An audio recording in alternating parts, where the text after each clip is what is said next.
Саламатсыздарбы урматтуу көрөрмандар. Бүгүнкү биздин жолугушууну мен адилеттүүлүк маселесине арнагым келет. Анткени себеби адам баласы жашоодо эркиндикти, анан адилеттүүлүктү талап кылып келет экен да. А эгер биз талап кылып аткан соң ага күрөшүш керек, анан түшүнүш керек бул эмне деген маселе экенин. Адилеттүүлүктү ким камсыз кыла алат? Адилеттүүлүктү баарыбыз бир сыйра сүйлөшүү аркылуу адилеттүүлүккө келишибиз мүмкүн, но бирок такыр сүйлөшүү жолу орундалбай калса, биз адилеттүүлүктү издеп дайым сотко барабыз. Сот бийлиги бул өзүнчө бийлик бутагы. Президент болобу, парламент болобу, мыйзам чыгаруу, анан аткаруу бийлик болобу, маанисиз, баары мыйзам жолунда турабы, аны сот тескеп койгонго мүмкүнчүлүгү бар. Мыйзамдан четке чыгып баратса дагы мындай тизгинин тартып койгонго укуругу бар. Бирок бүгүнкү соттордун кейпин өзүбүз көрүп атабыз. Көп учурларда эмне үчүн алар ошондой болуп калат десе, буга бир эле түшүндүрмө бар. Сот көз карандысыз болуш керек башка бийлик бутактардан. Анткени дүйнө жүзүндө тарыхый карай турган болсок, сотко баары кысым көрсөткүсү келет. Эки тарап дагы, күчтүү адвокаттар дагы, өйдө жактан прокуратура дагы, бийлик дагы звонок коюп мындай чечкен деп. Баардык жерден кысым алат. Ошон үчүн бул өзү табигый орун ошондой кысымдан. Но бирок мыйзам анан өзүнүн жанагы ички эс тутуму да адилеттүүлүккө алып барыш керек. Ар бир чыгарган соттук чечим адилеттүү болуш керек.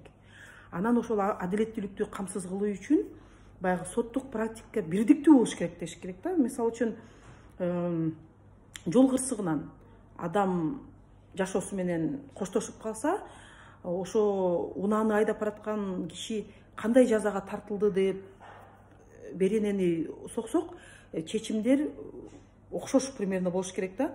Бирөөсүн таптакыр эле сыртка чыгарып салып, бош сеники сонун болгон деп, а бирөөсүн тескеринче аябай узак мөөнөткө камап салган. Анан ошо эки чечимдин ортосундагы ажырым бул мамлекетте мыйзам бир болгону менен бизде адилеттүүлүк жок турбайбы дегенди тастыктап, анан биздин ичибиздеги баягы бушаймандын баарын козгогон именно ошол адилетсиздик болот да.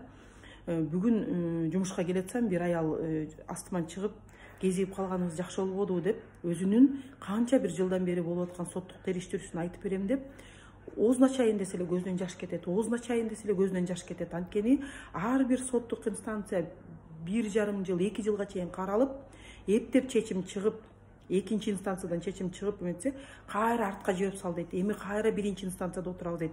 Биринчи инстанцияда отурганыбыз 5 ай болду. Биз даже жанагы по существу деп коет, ишти карап баштай элек экен да, 5 айдан бери эле процедурный моменттерди карап келатып. Бул дагы бийлик тараптан баягы уже доказательный база бүт бар дейт, уже бүт бары уже тастыкталган жерде экинчи тарапты мындай кичине жайпап чыгарып кетиш үчүн булар ошондой кайра артка жиберип, элдерди жүдөтүп, шайманын оодуртканын дагы бир ыкма да. 2 күн мурун Жалал Абадтан бир киши келди, жер маселеси боюнча. Эми ал маселени монтип карап туруп эле 5 мүнөттө чечип кое турган нерсе. Жөн эле көрүнүп турат кайсы жерде подделка болуп жасалганын. 3 жыл болду дейт. Соттон сотко барам дейт. Өзүбүздүн жашаган үйүбүздүн жер тилкесин мыйзамдаштыра албай жүрөм.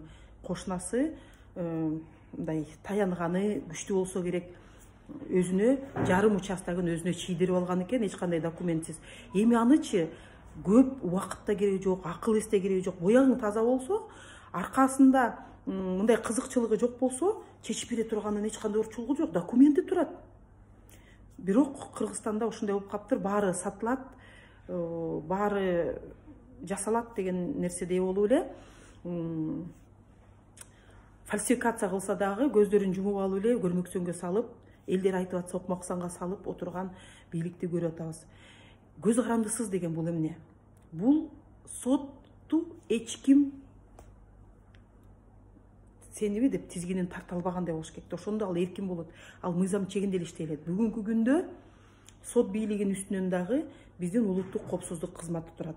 А улуттук коопсуздук кызматы президенттин колундагы камчы. Ошон үчүн кээ бир учурларда саясий ачыктан ачык көрүнүп турган иштерде дагы тияк чечмейинче эч нерсе болбойт деген маселе бар да. Бул абдан өкүнүчтүү нерсе. Биз көп учурларда мен азыр байкап атам, биз мындай жаңылантабыз, биз монтип сонун иш кылабыз деп жаштар келип атат. Баягы эле бийликтин арасында жүрүп элечи эчтеке жасай албайсыңар. Анткени себеби даже ошол маселени айтканга дагы силерге мүмкүнчүлүк бербейт. Бул жаштарга айткым келет. Анткени себеби балким алар ишенип атат, мен ишенбейм.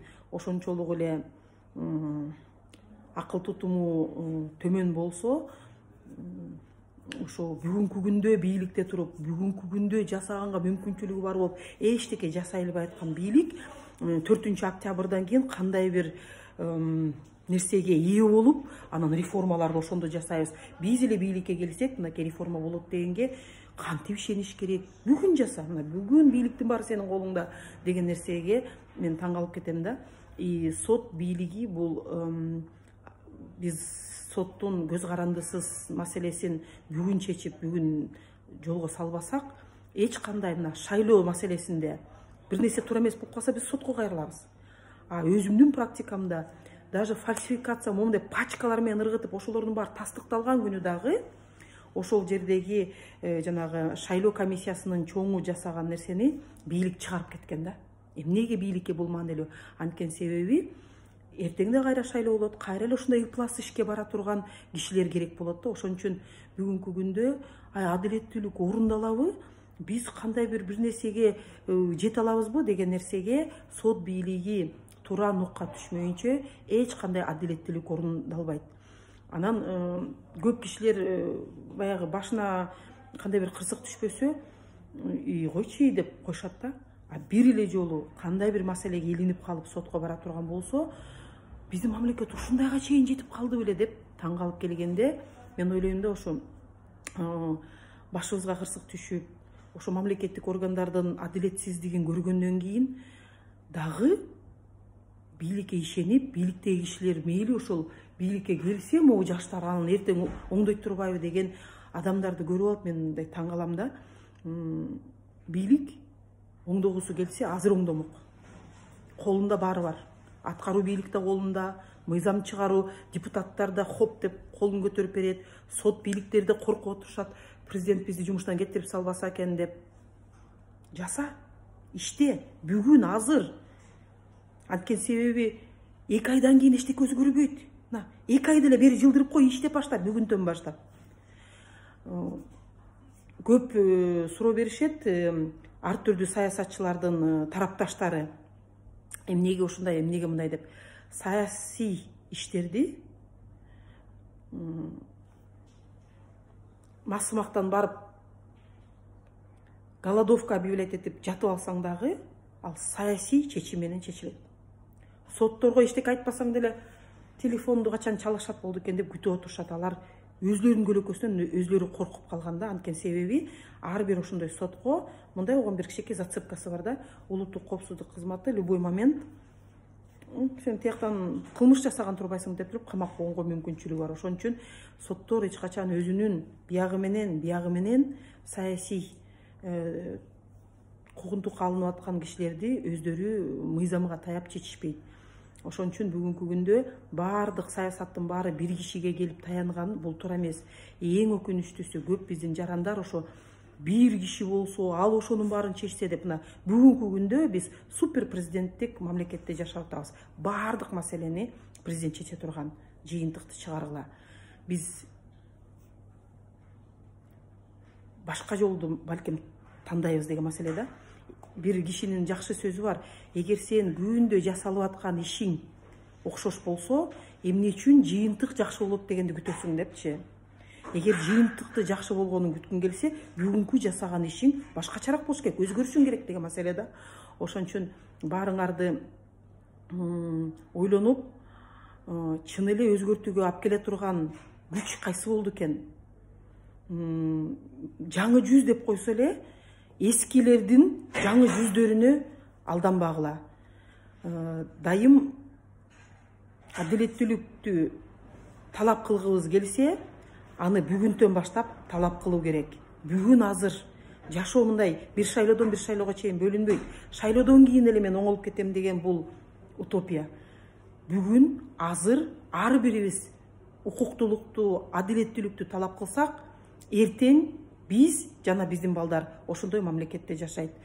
Эми койчу, бүгүн өзүбүздүн кулунубуз келсинчи бийликке десе, эртең дагы башка бирөөнүн кулуну келип, силерге сапатсыз кызмат, адилетсиз сот чечимин тартуулайт дагы, ошондой мамлекетте силердин уул кыздарыңар жашагысы келеби деген суроону азыр койсоңор болот. 5 жылда бир жолу тагдырды чече турган бул шайлоо. Баарыңар ошого катышып, бардык маселени бир киши чечет деген системадан биз кутулбасак, эч качан оңолуу болбойт. Баарыңарга сак саламатта болуңуздар. Дайым ушул каналга подписываться этип, лайктарды коюп, бөлүшүп коюп тургула. Көп киши жакшы нерселерди угуп коюп турса, биз баарыбыз биргелешип оңолууга чоң күч болобуз. Чоң рахмат.